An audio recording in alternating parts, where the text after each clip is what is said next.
And I would say welcome everyone to the third quarter of 2018-19 Governor's Chain All Call. We have governors-elect, nominee and designate from all over zones 33 and 34 with us on the call today, a little over 40 participants this afternoon. Today we have three main topics that I'd like to share with you and talk with you about. As you know, I've been trying to be one-on-one with each of you for all of the time on WhatsApp privately or in the threads and that type of thing. But there's just a lot of information to share with you about three items. One, the board meeting that we just had in Evanston the full week before the Council on Legislation. Two, the Council on Legislation, which I think I've been around for a few years, and I think this legislation council has a lot to say for it. A lot of positive things happened in the council this 3 weeks ago. And then thirdly, some things that I'd like to talk to you and share with you about items that are going on within the zone 33 and 34. We'll start out with the board meeting. This board is a bit like other boards in the past. It's a bit not like other boards in the past. Hopefully more not like, because oftentimes when you have a staff the size of Rotary, staff can have a lot of input, and they should, but the board really sets policy, and this board is taking an active stance on addressing some issues that haven't been addressed, we think, properly before. And instead of kicking the can down the road on a number of items, we are taking action. We've done such things as we had over 65 committees in Rotary. Problem is, a president-elect wants a committee. He or she asks for the committee, it's approved, and then it never sunsets. So what we've done just in the last 9 months is we are in the process of cutting committees significantly, such that by the end of the year, we would expect that there will be no more than half of the committees that we have now representing RI. Join the meeting. And we're asking the Rotary Foundation Board of Trustees to take a similar position. And in the place where we have committees that have been meeting in person, we're asking them to do like this, have a Zoom call or have a webinar, make it more efficient, make it less expensive for a committee to meet, and hopefully become more productive in the process. At the board meeting in April, we took action on several items. There is a district governor funding model test that is in place now. It's a pilot model in a few districts, and we voted that it would become effective at the 1st of July in 2021. As I said, it's in pilot in a number of areas now, and for those governors going forward, it will make a change in the way you do your funds that come from RI. You'll basically get the governor at that year beginning will basically get all of their money, and then they will have to count back to the Rotary International for any amounts that they did not use. There's been kind of a stress put in a number of areas in that the governor ran out of the allocation before they could file and document and complete to get the rest of their funding. So we're trying to alleviate that, make it a little bit easier on accounting and at the Secretariat as well. As you know, hopefully, we have been taking a position of more involvement and more activity with Rotaract from the very beginning of the year. Join the meeting. Barry's initiative had a major impact on that as far as asking the clubs to charter more Rotaractors and develop, basically ask us to develop double the number of Rotaractors in the world this year. We've not quite done that, but we could get on track to actually do that. But at any rate, the board voted in April to allow Rotaractors to serve on not only Rotary International committees, but Rotary District committees. That is a policy change. It's not a constitutional change. So I would encourage you, as you're looking, the E's and the N's and the D's on the call, I would encourage you, as you're looking around about people to serve on your committees for the year, to think about Rotaractors that are active. We have, in every district, we have Rotaractors that are just stellar and outstanding and doing a lot. So please keep that in mind. The board also voted to continue the global membership test model. basically the global membership test would be Rotarians without a club, new generation, younger professionals and that type of thing. And they would meet online like an e-club. They would could be part of an e-club, but they would not necessarily be part of an established Rotary club. That's the board's attitude about that is one of inclusiveness, of expanding Rotary in areas where we're not now, and not necessarily subjecting people to the responsibilities of membership of a traditional club where they're in a position with their lifestyle, their occupation, or whatever, that they could not fulfill those requirements of being a member of a club, of a historical or traditional club. We also looked at a number of items toward the powers of the presidency.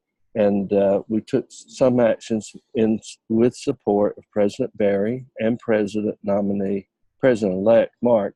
And at the time, when we first discussed it, President then nominee Sushil. There are a number of things that, as we talk about inclusion and diversity and that type of thing, that we just, as a board, didn't feel like it was inclusive. For example, the president-elect does a couple of things that we thought like needed to be changed. First of all, the president-elect offers up as many candidates for the Board of Trustees as there will be seats vacated on the Board of Trustees for the following year. You know, the trustees are a 4-year term, so there are people rolling off, and it's usually four people. So what we've done is made a policy change such that beginning with now Holger Connect, who has just been elected as the president nominee, beginning with Holger, if he has 4 seats coming up, he will submit no fewer than 8 names for those trustee positions. So twice the number of seats that are opening up, nominated by the president-elect, and then the board will make a decision or selection among those 4. We feel like that probably will not only make for more diversity, but it will give that appearance as well. I talked about committees, about basically having the number of committees over this year going into President-elect Mark's year for 1920. We also made a board policy that committees that are intended to last beyond the upcoming year or the current year must have definition and a sunsetting provision. So each committee, other than just a few committees, like for example, the Finance Committee of Rotary International, we know that's an ongoing need. The Investment Committee, we know that's an ongoing need, but there are very few committees that have a useful life that would be into perpetuity. So any committee that is not specifically approved for a defined period over a year will sunset at the end of the year when it was formed that it served for and was formed for. Form 4 being in January to April, the president-elect asked for any special committees. They serve for the following year during his or her presidency, and then they would automatically sunset unless they were manually renewed by the board. As you all know, we've done a lot of work on our strategic plan. It is a 5-year plan. Pauline Levesque, join the meeting. We're rolling that out. We've now crossed 50 people on the call. Hallelujah.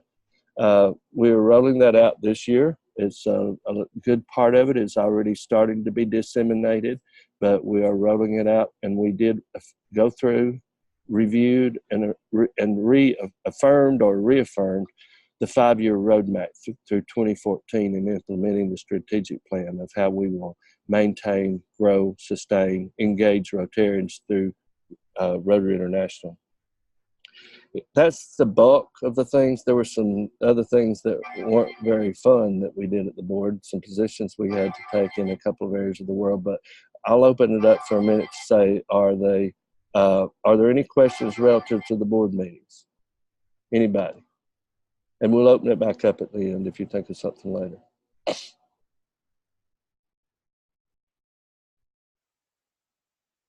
Okay, hearing no question, we'll turn to the Council on Legislation. And I see a couple of people on the call that were there at the Council on Legislation. I have been to a few. I participated in one. The one that I participated was in '01, and we had over 7,000 proposals, and it was all manual back then. Now it's and there had to be a lot of grouping of items, that type of thing, but it is electronic voting now. We still use the cards for recognition, green cards and red cards to speak for or against, but it is a much more effective operation now. The council started and went all week. Started out, as I said, with 117 items. There were about 5 that I believe that were withdrawn, and some that went through fast, some that went through slow, some that got a lot of discussion. I'm going to take a few minutes and talk to you about the ones that I think are more important than others. I think, send out to you all the voting record. I see some heads shaking. Yeah, I did send out the voting record. And if any of you have individual questions about any piece of legislation, do not hesitate to call, text, email, WhatsApp, whatever, because there are some sweeping changes here that you need to know about. Not bad changes, good changes, moving us further into the 21st century. The first item that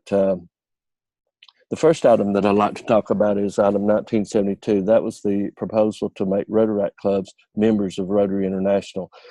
Subordinate members to the Rotary clubs, but at any rate, members. We propose that they be admitted into membership as a club without voting rights for the council, without membership on the council, and with other rights that we could define for them. We also expected that we would charge Rotaractors membership dues, and we have been talking about that all year. That is one thing that we did push on down the road at the board meeting, and we deferred it to the October meeting for 2 reasons. One, the board meeting in Hamburg will be abbreviated.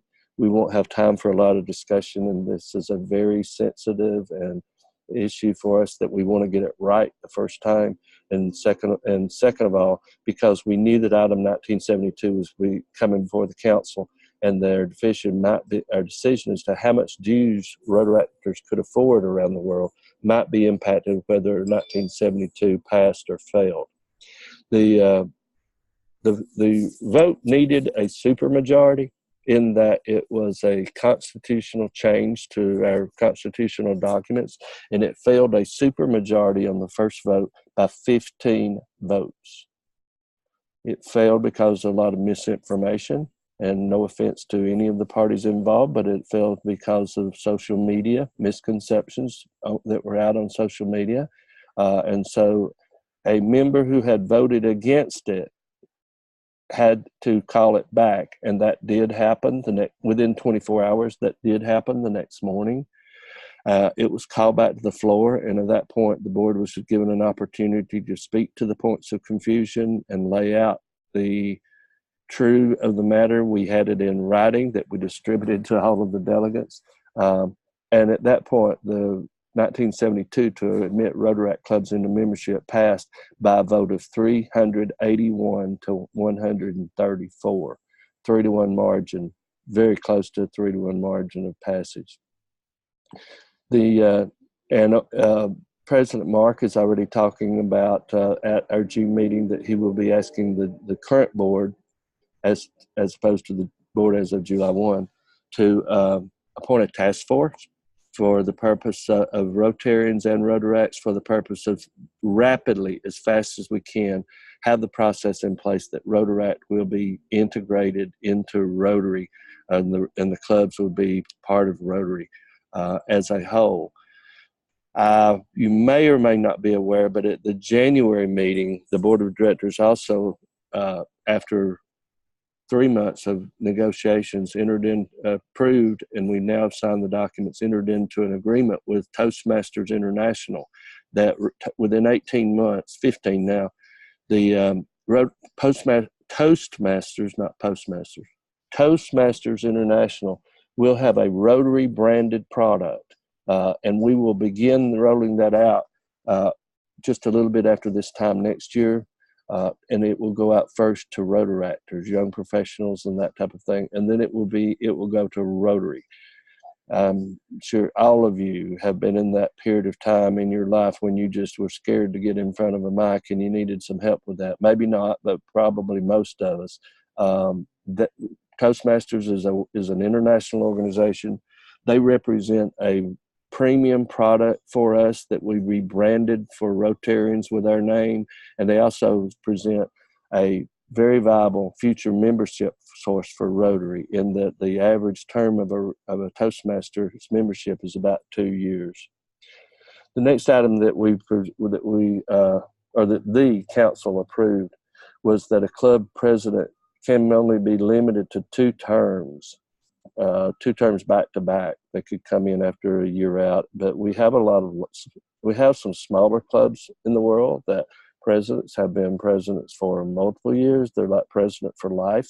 We just don't feel that is what within the spirit of what Rotary is all about.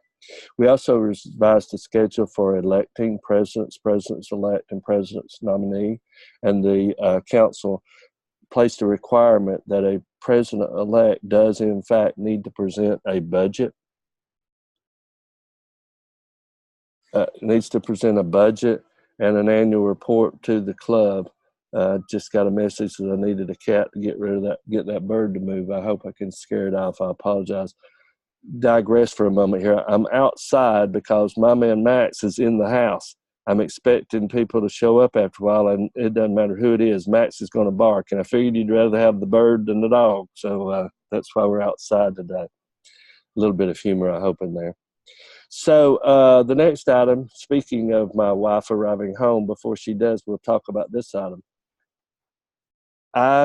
Some of you, like me, have been in Rotary a long time, since DIRT, and we have these 30-plus years of perfect attendance, and we have a lot of pride in that. Not that it matters anymore. My wife, when she was a governor, told me I needed to get over it, that it was not that big of an emphasis anymore.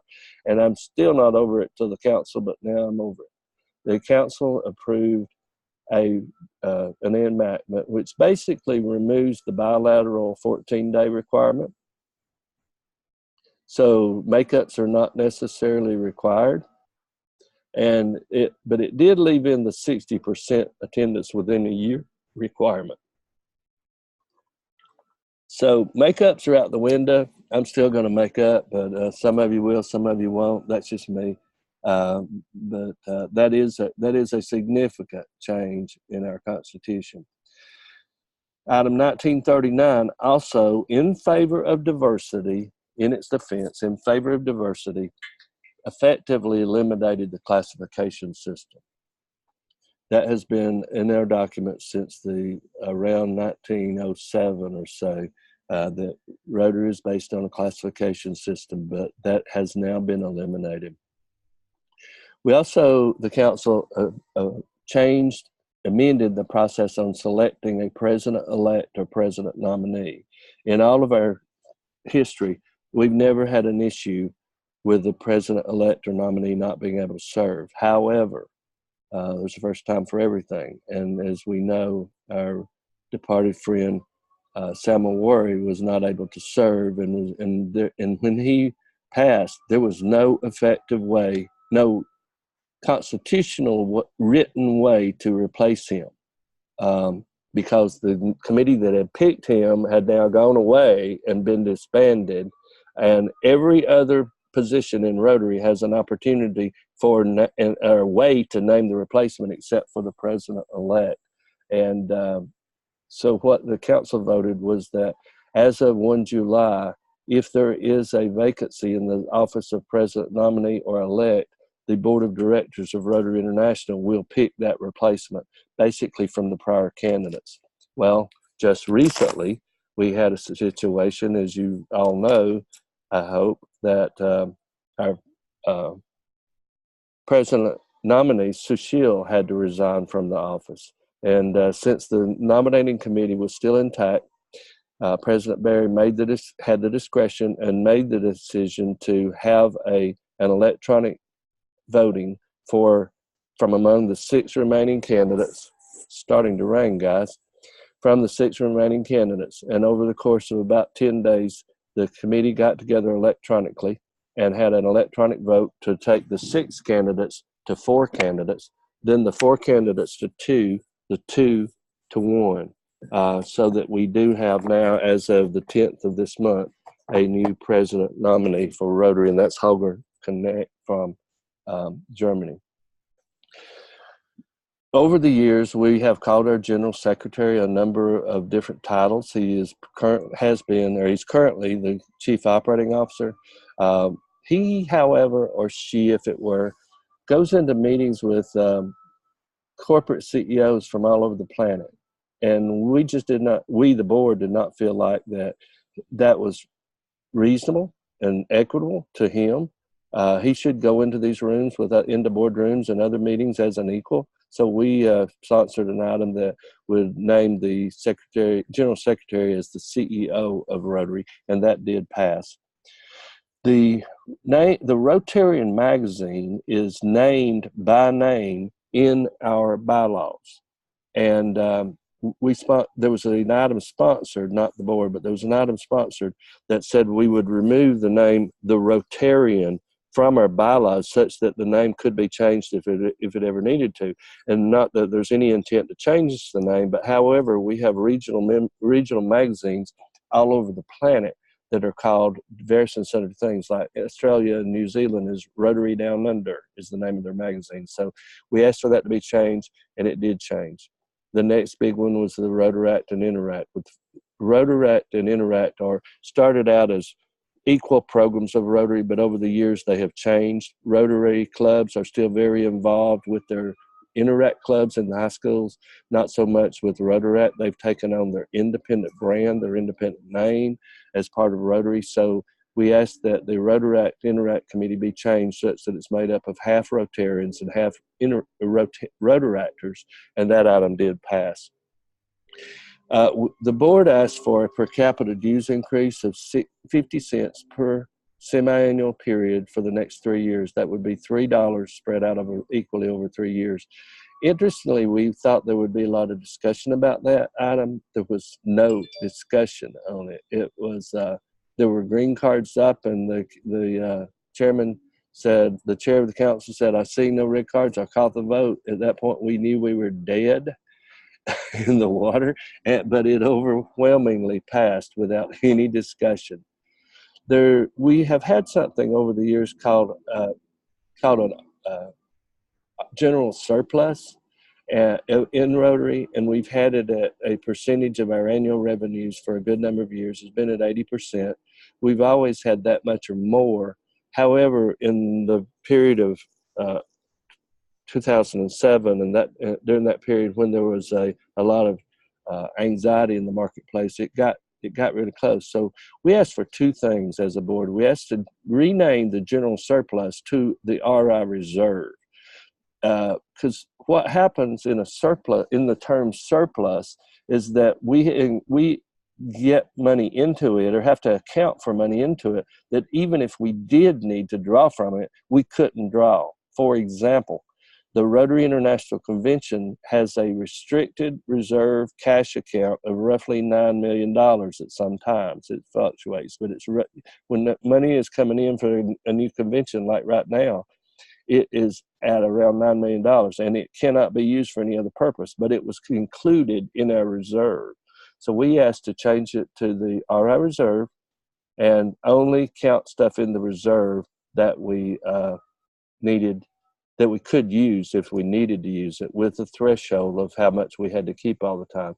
And the council did overwhelmingly approve that.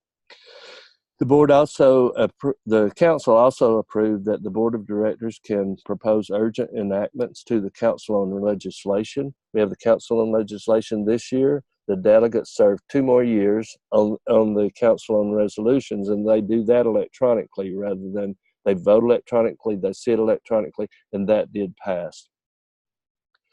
Well, there was also a significant change to the membership of the Council on Legislation, which was a reactionary move.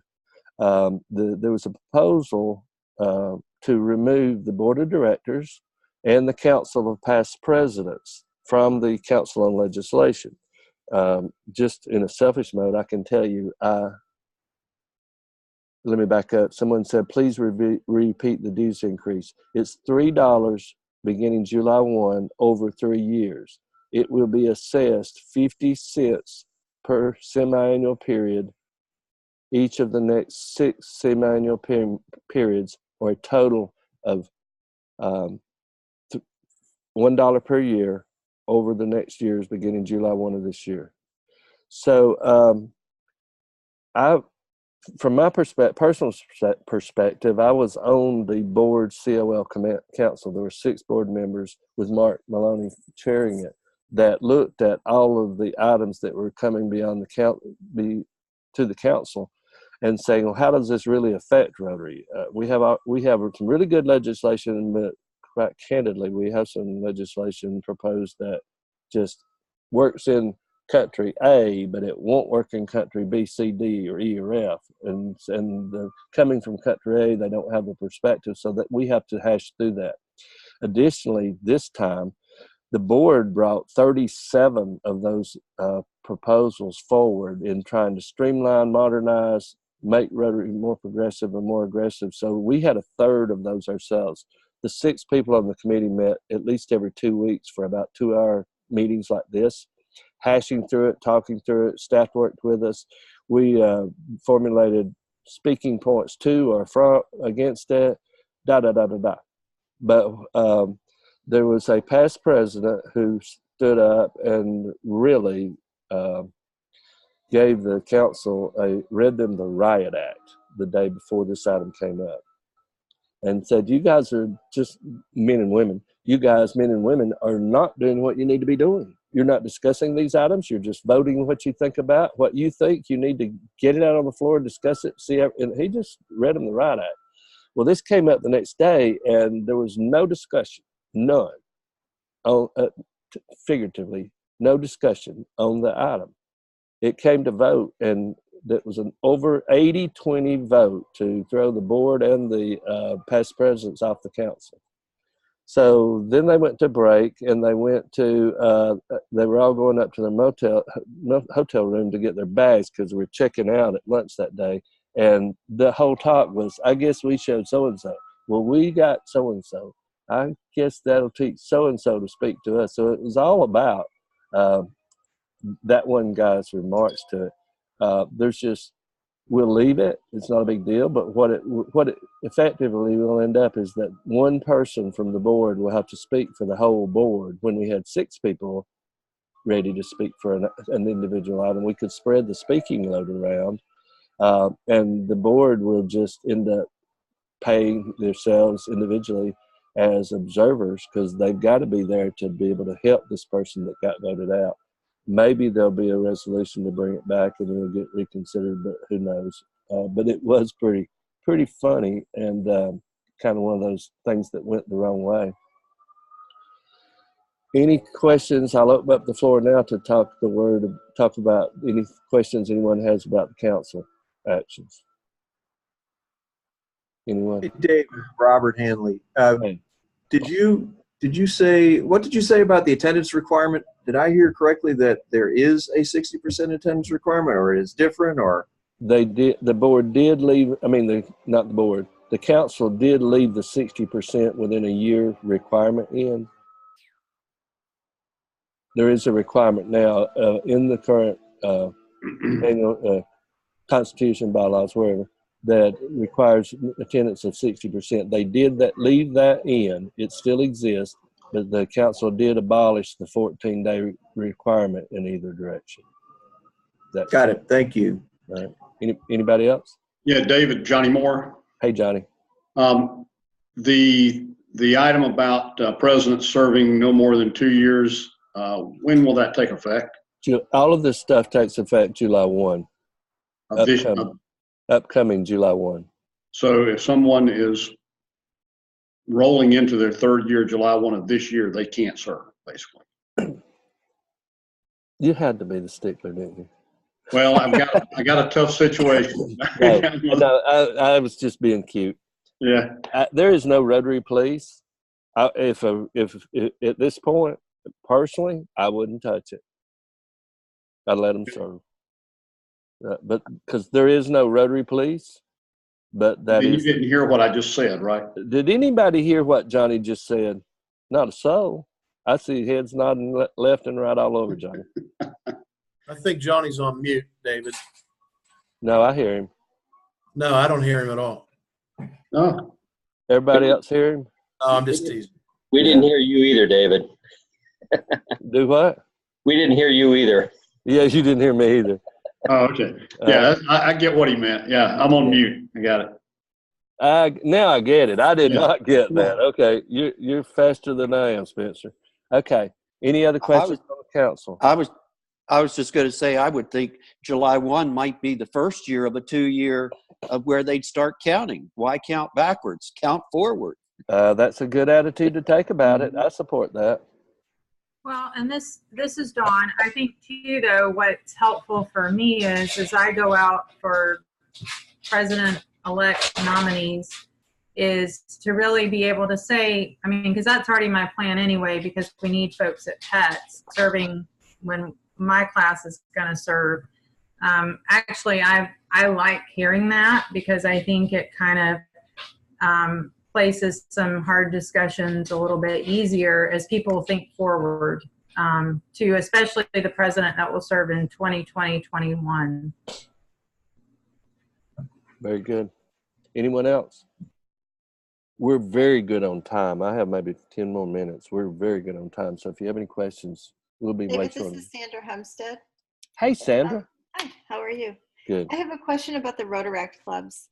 Was there any discussion about what it would mean that the Rotaract clubs are members of Rotary?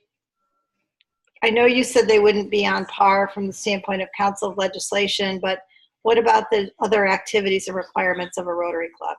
Okay. Rotaract clubs as of July 1 will become members of Rotary International just like Rotary clubs. That's number one. Number two, they will and expect to pay some form of dues. That is to be determined. And it is just pouring rain. I'm going to walk inside. I'm sorry. It just came a downpour. What'd I get to? They will pay dues. They expect to pay dues. They can now serve on committees. They at both the international and the district level, and in a club for that matter. We hope that Rotary clubs will get their Rotaract clubs involved in the membership more than they are now. We as to access to Rotary Foundation funds. Just a second. We hope that Rotaract clubs will be able to access Rotary Foundation funds just like Rotaract clubs have. The Board of Trustees of the Foundation has already taken that under advisement, and if not at their next meeting, certainly by their October meeting, we'll take action on that. The question there of Rotaract clubs accessing Rotary funds is basically relative to the 501c3 status in the United States, not all around the world, but in the United States, and we can't afford to jeopardize that. Sandra, that's about the extent that has been specifically identified so far, and that is one big reason that we think, or that President Mark and most of the, well, not most, all of the board, thinks that we need a task force of Rotary and Rotaract to define this. Right now, it will be he's looking theoretically of it being the members of the Rotaract, the new Rotaract committee, and then some other people around the world that would be involved in it. But we've got a lot of stuff to map out. We've got a lot of stuff yet to define. We didn't want to go that route of trying to predefine that stuff, because had 1972 not passed, it would be a totally different situation today. I don't know, does that answer your question thoroughly enough? It does. It does. I was actually wondering about the foundation funds. I know we have a number of clubs in our district that are interested in doing projects, so the foundation funds are important for that. Currently, well, let me add one thing there. Currently, a Rotaract club can partner up with a Rotary club sponsor with the Rotary club filing the grant. The question is, can a Rotaract club undertake that initiative on their own account? Yeah, can they be the primary, the international or host club, right? Exactly. That is yet to be determined. The other issue at point here is that, is that in the enactment 1972, a Rotaract club cannot sponsor another Rotaract club on its own. It still does need a Rotary club to be engaged with it, okay? So as I said, it's a membership, but it's not full bore, everything equal to Rotary yet. That may come over the years, but not now. So should we be looking at discussing with the Rotaract clubs doing positive enrollment so that their members, they expect that their members would be listed on the website? I would very much encourage that for everyone. The whole intent is inclusion, diversity, growing the Rotaract membership, involvement between the Rotary and Rotaract clubs. If you remember, those of you who were in Norfolk, the Saturday after the meal packing event, we had a baked potato buffet, and we asked that Rotaract sit down with Rotaractors sit down with the Rotarians and figure out ways they can work together more. And in some parts of these two zones, we have like tremendous interaction between Rotary and Interact. The Virginias, for example. Then on the other side of that, in Georgia, it's terrible. I mean, my home state, it's terrible. But it's terrible because in Georgia, we have the Georgia Rotary Student Program that has taken a lot of our energy over the years. We bring, Don can probably give me the current number, but we normally bring 60 or 70 people, young folks from around the planet, to study in our colleges every year. So Youth Exchange and Rotaract have kind of taken a side seat in Georgia because of that. It's not an excuse, but it is because of it. But I encourage you, when you're having events or fundraisers or projects, call on your Rotaract clubs and then call on them to see how you can, and have your clubs doing that. Does that answer that question? Yes, it does. Thank you. David, this is Joe Schumacher. Follow up on that, then Rotaract comes now out from under the Youth Services umbrella then. Is that correct? Interact comes under the Youth Services umbrella. Comes out from under that. Rotaract comes out from under. Yes. Rotaract comes out. Yes. From I misunderstood or misspoke. Rotaract comes out from under that. David, this is Jonathan Lucas from 7610. Sorry if you said this before, I apologize. Are Rotaractors expected to pay district dues as well? I would hope that a district doesn't jump out there right now and start charging Rotaract dues. There's nothing to stop them from that, though. I would hope, this is just me, one individual on the board saying this, okay? I would hope that Rotary or districts would wait until Octoberish or Decemberish when the board has said, here's what the international dues would be. And then if the district wants to charge dues, then do something that would complement that as opposed to going way out on the limb. But if your district wants to go ahead and start charging, there's nothing for you to stop that as of 1 July. Okay. Yeah, we have no plans. I was just wondering if there was a precedent. There is no precedent, but I would expect that most, if not all, districts would not go out on a limb and take that stance until they had heard from the board of directors from a policy standpoint for the international side of it. And we're working on items of value, like this Toastmaster thing is a major value to Rotaract, and they know that. They understand that. They're excited about it. Serving on committees is a major thing. If the trustees determine, and off the record, this is one of those things Johnny didn't say and I didn't hear it, that I think that the 501c3 aspect probably is pretty nil to be able to let Rotaracts be involved at that. Because if Rotary clubs can, in my opinion, why can't Rotaract clubs? But technically it doesn't allow it now, and the board of trustees will have to determine and make a decision on that. Anything else from the council? Well, this is great discussion. Okay, let's talk just a few more minutes and talk about the zones. We have a lot going on in the zones this year. First of all, the year has just been great for me, and I see on social media, text, emails, and everything that all of you are doing. It's just been phenomenal what's going on. The 10 million meal challenge is going very well. We're planting seeds for tomorrow for 2030 as possible to rid this world of hunger, at least in these two zones.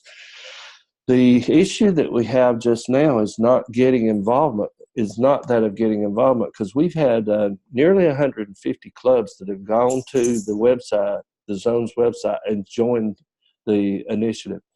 Joining the initiative is not a mandatory, but what it does do is it gets you in contact with your local food bank in case you want to do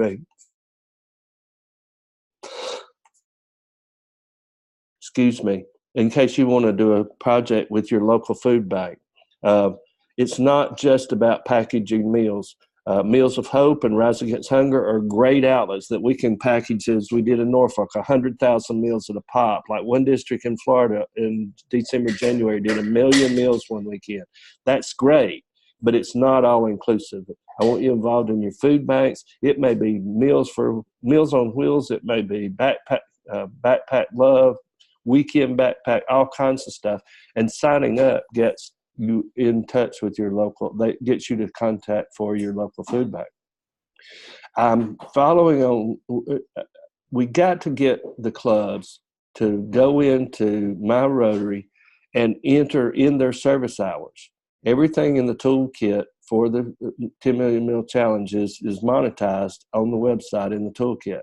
So we've got to get clubs going in and actively logging these hours or meal equivalents that they're doing. Like an hour of labor is X meals, and a bushel of lettuce is X meals. All that's defined in there. What's happening is that on the reports that Rotary has been able to generate for us, I'm seeing us probably a third of the way there. But on social media, I'm seeing a lot more going on that I make notes of, and I'm keeping a running total. And I know that from what I'm seeing on social media, we're over halfway there in meals. We're just not halfway there in time. So we're ahead of the game. And we've got people doing stuff every weekend, but it's not getting into Rotary.org and identifying it as 10 million. Now there is in the little descriptive field. Now, there have been a couple of items that came in and looked like it could be. So I call up that club and say, was this? And they say, well, yeah. One of them said, well, yeah. And I said, well, could you go back and put the identifier on? They did. The other one said, no, it really wasn't about solving hunger. It just probably looked like it. But what we really need your help with is getting our two champions, Johnny Robertson over in 33 and Bobby Bird over in 34, are reaching out to these people and these clubs as we see them. But stuff is happening on Facebook and Instagram and Twitter, where I see the stuff's going on and I write it down, and a month later it's still not on the report. So I really need your help with that. And I didn't really realize it at the time, but this whole initiative is kind of like Ann Matthews' program of Rotary Has Heart started out, was a solving hunger issue. It's morphed into something a lot differently from that now, but this is not a new initiative within our zones. It's something that goes all the way back to Ann Matthews' term on the board and as the vice president of Rotary. So we're just basically, I didn't realize at the time, but I'm taking her avenue and revamping it, retooling it to solve that hunger crisis.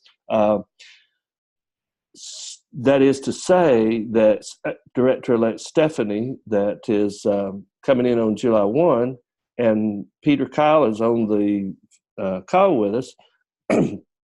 Stephanie, and I feel pretty much Peter, jump in.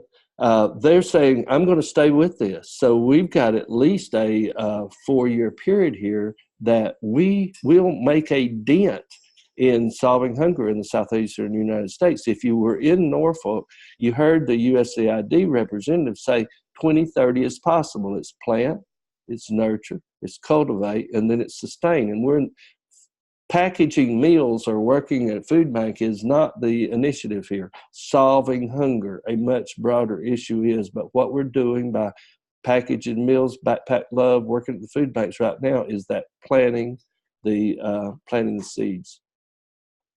I want to ask you for involvement on two things here. One, our director-elect, and two, our director nominee, who is on the call with us. I have made a very active initiative, I don't know the right word, to be out with you as much as possible. Some directors are very visible. Some directors are not so visible. President Mark said, and I were talking back in January, and I said, I'm not going to do you much good in the boardroom. That's not what kind of person is. I'm an introvert, right? I said, I'm not going to be that kind of person for you. I'm going to be the person out in the field. And he said, well, we'll work good together because I'm the guy in the boardroom. I don't like getting out in the field as much. You see Barry running all over the planet. I don't expect that you go, well, you have seen Mark that because Mark's trying to take on a new persona here, which I'm excited about. But people are different. Okay, but you got three directors here in line. Stephanie and I have been working together knowing that she's coming on the board, and July 1, you all will have 2 representatives on the board next year. The following year, you'll still have 2 representatives on the board in Stephanie and Peter. There's a lot of opportunity here that, to my delight, we've got 2 directors following in behind me that like to get out. You know, Peter was at a membership seminar for 33 just last weekend, I think, or last week. All 3 of us want to be, but you got to ask us. I'm doing 2 to 3 Zoom meetings at clubs a week now. All the way from the islands to the Virginias to everywhere in between. And 2 weeks ago, we even did one at an Interact club in Pakistan. And we talk about what your club wants to talk about, not what you want to. You've got 3 not introverts, as I said. You got 3 pretty much extroverts coming here that if you want us, call on us, and we're going to try to work for you because you are the 5-star generals. We are the support team. We're not in charge here. You all are the governors. You are the power in your district. You are the officer in your district, but we want to be there to support you. But you got to, Peter, Stephanie, nor David are going to force ourselves on you. Because I know I won't speak for Peter and Stephanie. I know I'm like pickled okra. You either love me or you hate me. There is nothing in between. Okay? So some of you want me there, some of you don't. But I've got to leave it in your court. And Peter and Stephanie and Peter have to do that same thing. But we're here if you want and need us. I wanted to talk about the Rotary Act involvement. We've already talked about that. This coming year is kind of going to be an interesting year for me in that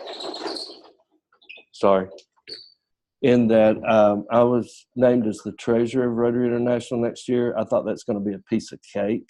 The Council on Legislation was this year. I've been on the Finance Committee this year. I've learned a lot about it. And I saw Peter Eblier, the amount of work that he did getting ready for the council was just phenomenal over everybody else. I said, this will be a piece of cake. Well, that computer system, we've been promising for decades now, or at least 8 or 10 years, it's going online next March. A lot of it is a manual conversion because the Charter of Accounts is completely new. It's state-of-the-art, newest software. And then in January, the chief accountant, which is right under the CFO, announced her retirement for health reasons in our family. And I'm like, well, we can handle that. I've got Lori. And then Lori Carlson, our CFO, in February announced retirement because of the same family issues that she's got to go take care of. So I don't know what's coming for me, but it's going to be a lot of involvement and that type of thing. So as we go forward, y'all just bear with me if I say I just like uncle I give, but we'll get it all done. That's basically what I had to talk to you all about.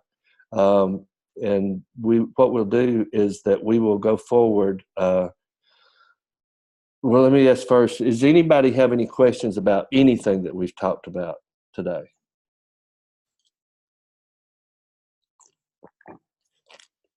Okay. don't hang up on me, but I'm going to say thank you all for being here today. It's been great. It's the first of what I hope is many.